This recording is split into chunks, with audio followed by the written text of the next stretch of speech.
कुछ समय पहले जो प्रशासन के द्वारा ज़बरदस्ती जो लोगों का रोजगार छीना गया था, तो इस संबंध में दुकानदारों ने हड़ताल शुरू की थी और उसके बाद भी प्रशासन ने जब उनकी तरफ कोई ध्यान नहीं दिया, तो अभी 3-4 दिन पहले ही इन लोगों ने भूख हड़ताल शुरू की है और उसको समर्थन देने के लिए आप भी पहुंचे हैं। तो क्या लगता है, प्रशासन नहीं चाहता कि इन लोगों को रोजी रोजगार फिर से मिले या फिर सरकार की मंशा में खोट है? देखो क्या है कि गरीब आदमी की तरफ कोई देखता नहीं है। सरकार ने जानबूझ करके जबरदस्ती से इनकी दुकानें हटाई जी। रोजगार इनका चल रहा था जी। इनके पास कोई अवैध इनकी दुकानें नहीं रखी हुई थी जी। इनके पास उसकी परमिशन भी थी, उसकी इनके पास पर्ची भी थी। सन 1970, 75, 85, 80 की पर्चियां हैं। किराया भी भर रहे थे, बिजली का कनेक्शन भी इनके नाम से था। अभी प्रॉपर्टी आईडी का भी इनके पास 15-15 हज़ार रुपया भरने का नोटिस इनके पास आया था जी। सिविल कोर्ट में इनका केस भी चल रहा था, एसडीएम कोर्ट में इनका केस भी चल रहा था। उसके उपरांत किसी भी प्रकार का कोई डिसीजन ना होने देने से पहले ही जी। सरकार ने इनका जो व्यापारिक प्रतिष्ठान था उनको उजाड़ने का काम किया। सरकार की मंशा अच्छी नहीं है जी। और ये तो अभी 30 उजाड़े हैं जी। सरकार तो अभी 200-300 और उजाड़ने वाली है। वो इसलिए चुप हैं कि जब तक ये धरने पे बैठे हैं कि भाई शहर में किसी प्रकार की कोई उग्रता ना हो जाए, किसी प्रकार से कोई दिक्कत ना आ जाए, तो चुप बैठे हैं। जिस दिन ये धरने से उठ जाएंगे उसी दिन वो अगली दुकानें टूटनी शुरू हो जाएंगी। ये सरकार की मंशा है, सरकार के। और यहाँ क्या है, हमारे बीजेपी के लोग हैं ना, उन्होंने ठेका ठा लिया कि झूठ जितनी पूरी हिंदुस्तान में है वो सारी महेंद्रगढ़ में हम ले आए हैं और पूरा थोक के अंदर लेकर के आए हैं। कोई आदमी इनके बारे में यहाँ आकर के कोई समर्थन देता है तो उसके बारे में वो उल्ट बात करते हैं। बीजेपी की सरकार की, बीजेपी के नेताओं की मंशा है कि ये बिल्कुल शहर उजड़ जाना चाहिए, यहाँ कोई बसना नहीं चाहिए। और इसी के मद्देनजर रखते हुए इनके खोखों को तुड़वाया। मैं 3 घंटे यहाँ पे मौजूद था आपके सामने जी। मैंने किसी को हाथ नहीं लगाने दिया जी। और जब सरकार का प्रतिनिधित्व करने वाले बहुत बड़े दिग्गज नेता यहाँ पे आए तो पहले एक जेसीबी थी, उसके बाद में 3 हो गई और पूरा इनका जो अमला जमला सरकार का आया और सारी दुकानें एक साथ तोड़ने का काम किया। राजनीतिक दौर में आरोप प्रत्यारोप लगते रहते हैं जी। कोई कह रहा है कि जो आगे के सारे मुद्दे पर गौर कर लिया जाए तो हालिया विधायक है वो अभी तक चुप्पी साध दे रहे हैं ना, तो अभी तक उन्होंने सिर्फ एक ही बार यहाँ पे विजिट की है। और अगर हालातों पर गौर कर ली जाए तो अपने आप को सियासी नुमाइंदे और जहाँ तक की बात की जाए तो महेंद्रगढ़ को अपने आप को शहंशाह बताने वाले जिनका नाम लेने की ज़रूरत नहीं है, वो भी कुछ खास नहीं कर पाए। तो इस सारे मुद्दे के बारे में क्या कहेंगे, क्योंकि ना तो पूर्व विधायक जी हैं वो इस तरफ ध्यान दे रहे हैं और ना ही हालिया विधायक है वो इस तरफ ध्यान दे रहे हैं। हालिया विधायक बोल रहा कब था जी। हमने तो उसको 20-25 साल हो लिए, हमने तो बोलता देखा नहीं। वो मजे लेता है। वो एक आदमी बोला भाई हमारे एक कुत्ती थी, अगर वो मन में कर लेती ना तो शेर को मार देती जी। पर वो मरने मर गई पर उसने मन में नहीं करी जी। तो ये हालिया विधायक तो वो है जी। ठीक है। अरे उसके इलाके में इस प्रकार की दिक्कत हो रही है और वो आज दूर दूर घूम रहा है। आज भी आया था यहाँ तुलाराम चौक पे भी आया था जी। आज भी यहाँ कई जगह उद्घाटन, कई जगह क्या नाम है रोटो मेरिन में जिम के गया है जी। और इनको कहता है आगे ये मेरे पास आए जी, ये भी चले जाएं जी। कोई उसके पास गारंटी है क्या मैं काम करा दूंगा? वो ये भी कह गया था कि मैं मुख्यमंत्री के पास लेकर के चलूंगा। इनको आया इनके पास, हम इनको कह करके गए थे कि एक दिन आप भूख हड़ताल पे बैठ गए, एक दिन आपके साथ भूख हड़ताल पे मैं बैठूंगा 16 तारीख को। मैं, भवानी शर्मा, मूलचंद्र सारे हम आकर के बैठ गए सुबह से। आज भूख हड़ताल पे बैठे हम। आज भूख हड़ताल पे आ रहा हूँ। आज मैं भूख हड़ताल पे हूँ। जिस दिन दुकानें टूटी थी उससे जस्ट अगले दिन शाम को एक पंचायत की गई थी जिसमें आप खुद मौजूद थे और उसमें सर्वसम्मति से फैसला लिया गया था कि भी एक दिन के लिए सोमवार का दिन निश्चित किया गया था, बाजार बंद किया जाएगा। लेकिन एक वर्ग विशेष के चेयरमैन के द्वारा इस जो बंद का आह्वान को सपोर्ट ना करने पर कहीं ना कहीं ये जो जिस रूपरेखा बनाई गई थी ये सारी असफल हो गई। महेंद्रगढ़ का जो व्यापारी वर्ग है वो भी बिखरा हुआ पड़ा है और जिसका फायदा प्रशासन के साथ साथ सरकार भी उठा रही है और इन लोगों की बातों को हल्के भी लिया जा रहा है। व्यापारी है ना जी, ये इनको गलतफहमी है जी, ये इनके कहने से आपस में बाटा टूट करते हैं जी, परंतु जिस दिन भी जिसके ऊपर बात बीतेगी ना जी, उस दिन ये नजदीक नहीं आएंगे। जी, ये तो जो बंद का फेल करने का काम था जी, वो सरकार के नुमाइंदों ने किया था, जी, परंतु मैं आपके माध्यम से प्रजेंट के विधायक को पूछना चाहता हूँ उसने क्या रोल किया है आज तक? जी,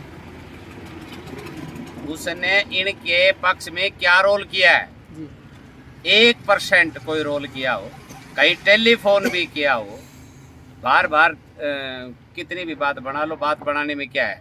और सरकार के नुमाइंदों का तो पता ही है कि उनका तो करा धरा ही है। मेरे को आप एक बात बताओ ना कि जब रामविलास जी शर्मा यहाँ पे पूछते जी, और एक जेसीबी लगी हुई थी और उन्होंने आकर के फुल पावर ड्रामा किया जी, जी, जी, और उस ड्रामे में ये दिखाया कि भाई मैं बंद करने के लिए आया हूँ बिल्कुल जी, और मैं बंद कर दूंगा। किसी की गर्दन पकड़ रहा था, किसी का हाथ पकड़ रहा था, पूरा ड्रामा चल रहा था। जी, क्या तो वो था ड्रामा जी, या फिर शर्मा जी की चलती नहीं जी, और शर्मा जी के नहीं चले तो इनको रोजाना कभी कुछ कह रहा है, हाथ जोड़ करके इनको कह दे भाई अपनी चलती नहीं, अपनी दुकान बंद हो ली है, अपना आप कोई काम नहीं है, तो ये अपने घर बैठ जाए बेचारे। और ये भी कहे कि मैं सरकार मेरी जेब में है, सरकार मेरी है, कल तक आपका काम हो जाएगा और फिर काम में कुछ नहीं है, तो ये पूर्णतया ड्रामा है और हम इस ड्रामे के खिलाफ हैं। मैंने इनको एक बात सभी व्यापारियों को बता दी, हमारे से जो भी आपको सहयोग चाहिए, आज मैं एक दिन के लिए बैठा हूँ, आगे और बैठने का भी काम करूँगा। जो मेरे से सहयोग चाहिए, तन मन धन से मैं साथ हूँ। तन मन धन से भवानी शर्मा साथ है, तन मन धन से इंडियन नेशनल लोकदल मेरी पूरी पार्टी साथ है। आज हमारी पार्टी का मूर्चंद पदाधिकारी है वो भी भूख हड़ताल पे बैठा है और मैं तो ये भी कर दूंगा कि रोजाना 2-3 आदमी हमारी पार्टी के यहाँ पे भूख हड़ताल पे बैठ जाएंगे, बड़ा आंदोलन भी करेंगे और अगर कोई ऐसी बात आई तो बहुत बड़ा आंदोलन करके चौधरी ओम प्रकाश चौटाला को भी यहाँ बुलाने का काम करेंगे। अभी आप कह रहे थे कि चौधरी ओम प्रकाश चौटाला जी को यहाँ बुलाने का काम हम करेंगे। हाल ही में ओम प्रकाश चौटाला जी महेंद्रगढ़ का दौरा भी करके गए हैं, तो पता नहीं लोगों को पता नहीं लगा या फिर क्या कारण रहे। ओम प्रकाश जी के संज्ञान में मामला था लेकिन फिर भी लगभग वो कन्नी काटते हुए ही नजर आए, जबकि ये सारा मामला प्रदेश लेवल पर अभी छाया हुआ है, तो इसके बारे में क्या कहेंगे? चौधरी ओम प्रकाश चौटाला जी को मैंने कनीना में ये बात बताई कि हमारे महेंद्रगढ़ के व्यापारियों के साथ ऐसी ऐसी इस प्रकार से दिक्कत आ रही है। जी, उन्होंने खुद कहा कि मैं खुद बात करूंगा चंडीगढ़। जी, मैंने कहा उनको कि व्यापारियों का जो प्रतिनिधिमंडल है वो मिलने के लिए आएगा। जी, अब देखो क्या है कि जिस आदमी के साथ दिक्कत आती है ना, जी, जो आदमी बीमार हो जाए, जी, जी, तो उसको अगर कोई ये आदमी कहे कि ये डॉक्टर ठीक नहीं, दूसरा डॉक्टर ठीक रहेगा, जी, तो वो आदमी उधर जाने की कोशिश करेगा। मैं इनकी गलती नहीं बताता, परंतु इनको सरकार के कुछ लोगों ने भरोसा दिलाया कि आपका जो मामला है ये सरकार सेट कर सकती है, न कि चौधरी ओम प्रकाश चौटाला।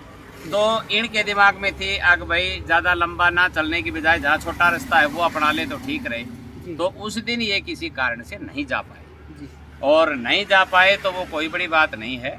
26 तारीख मंगलवार को बड़ा आंदोलन करेंगे और उसके बाद में अगर वो जब तक हो जाए तो ठीक है, वरना चौटाला साहब को बुलाने का काम करेंगे। इनेलो पार्टी के एक वरिष्ठ पदाधिकारी मूलचंद शर्मा इस वक्त हमारे साथ जुड़े हैं।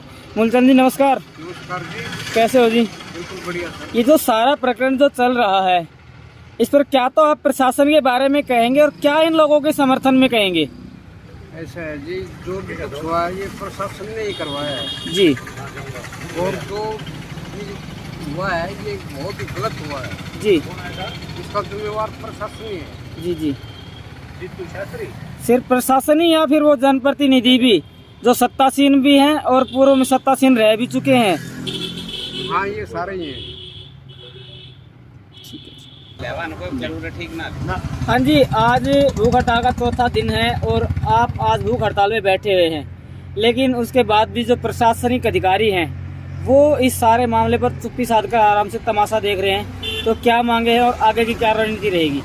हमें प्रशासन से ये उम्मीद है कि हमारी समस्या जल्द से जल्द समाधान किया जाए। जी, अगर प्रशासन आपकी समस्या का समाधान नहीं करता है, इस सारे मामले को अभी तक जैसे हल्के में ले रहा है वैसे ही आगे भी अगर हल्के में लेता रहेगा तो क्या करेंगे आप?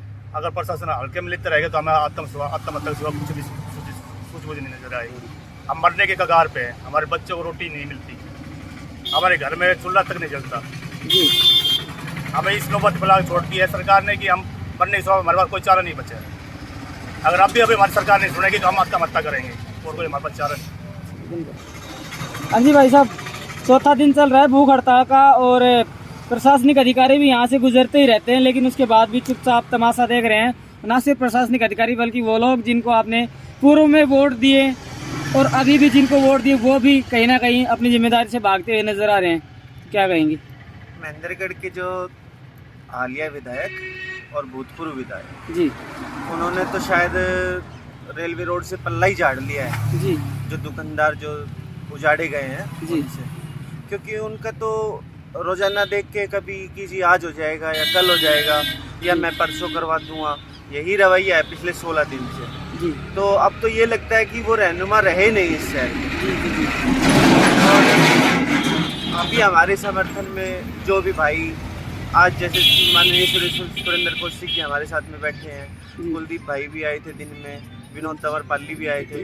तो अब तो यही लगता है कि जो पुराने जो भूतपूर्व रहनुमा थे उनको या तो एक को तो चंडीगढ़ वापस चला जाना चाहिए और एक को गुड़गांव जाके बैठ जाना चाहिए परमानेंट। जी जी वो महेंद्रगढ़ का स्थान छोड़ दें और महेंद्रगढ़ के ऊपर एक एहसान कर दें कि वो यहाँ से इलेक्शन ना लड़े। जी और महेंद्रगढ़ की सत्ता अगर महेंद्रगढ़ के ही किसी व्यक्ति को सौंप दी जाए तो ज़्यादा बढ़िया रहेगा। हमारे जो अधिकारी है ना जी, शहर के प्रशासनिक अधिकारी, जी जी उन्होंने तो इन दुकानों को उजाड़ने में इतनी रुचि दिखाई कि वो रेलवे रोड से चल करके जो बुलडोजर चला था बहुत तेजी से, जी वो पुलिस थाने के गेट तक पहुंचते पहुंचते ही तेल खत्म हो गया उसका। जी जबकि जो सरकार के आदेश थे जो उन्होंने हमारे को दिखाए उसमें बिल्कुल साफ साफ लिख रखा था कि ये आदेश ब्रह्मदेव चौक से और मंडी की तरफ में लागू होते हैं। मंडी की तरफ कौन सी मंडी? मंडी तो दोनों तरफ में है, एक तो हमारी साइड में अनाज मंडी है, एक परली तरफ में सब्जी मंडी है। सब्जी मंडी के दोनों ही तरफ अतिक्रमण है। उस आदेश में भी दोनों तरफ का अतिक्रमण हटाने के लिए लिखा गया है, लेकिन पता नहीं कि अब वो राजनीतिक परिस्थितियों में घिरे हुए हैं। यहाँ का जो प्रशासनिक अधिकारी है वो नगर पालिका की भी क्या समस्याएं रही ये तो वही बता सकते हैं। लेकिन आज तक 16 तारीख हो गई है, हमारे को उन आदेशों की प्रति भी नहीं मिली है कि हमारे को किस गुनाह के तहत उजाड़ा गया है। जी हाँ जी सर, एक बार आप अपना परिचय दें।